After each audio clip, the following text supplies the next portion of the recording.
Hello दोस्तों, नमस्कार। मैं हूं अर्चना। कैसे बनाई बे अपने YouTube चैनल पे आप सभी का बहुत बना ले तू एक नाच गीत सुनाने जा रही हूँ। कैसे लगेगा कमेंट में जरूर बताना।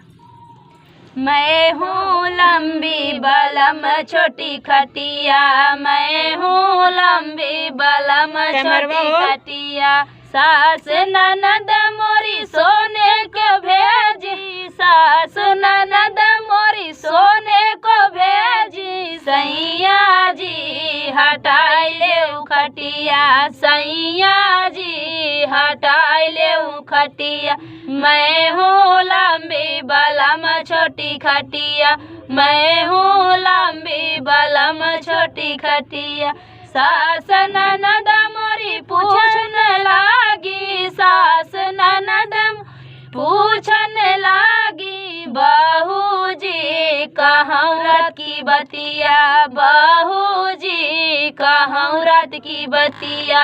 मैं हूँ लंबी बलम छोटी खटिया, मैं हूँ लंबी बलम छोटी खटिया, रात की बतिया कोई मत पूछो, रात की बतिया कोई मत पूछो, सासू जी जले मेरी छतिया, सासू जी जले मेरी छतिया। मैं हूँ लंबी बलम छोटी खटिया, मैं हूँ लंबी बलम छोटी खटिया, जेठनी मोरी सोने को भेज दोपहरिया, जेठनी मोरी सोने को भेजी दोपहरिया, सैया जी हटाई ले खटिया, सैया जी हटाई ले खटिया। मैं हूँ लंबी बलम छोटी खटिया, मैं हूँ लंबी बलम छोटी खटिया,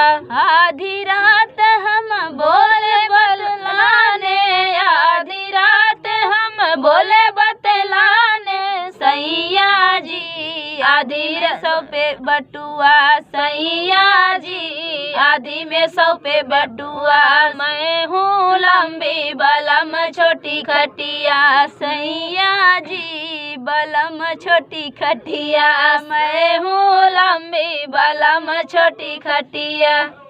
तो फ्रेंड, आप लोग को गीत कैसा लगा? चुटकुला नाच गीत था, कैसा लगा कमेंट बॉक्स में बताना। फिर मिलते किसी नए गाने के साथ।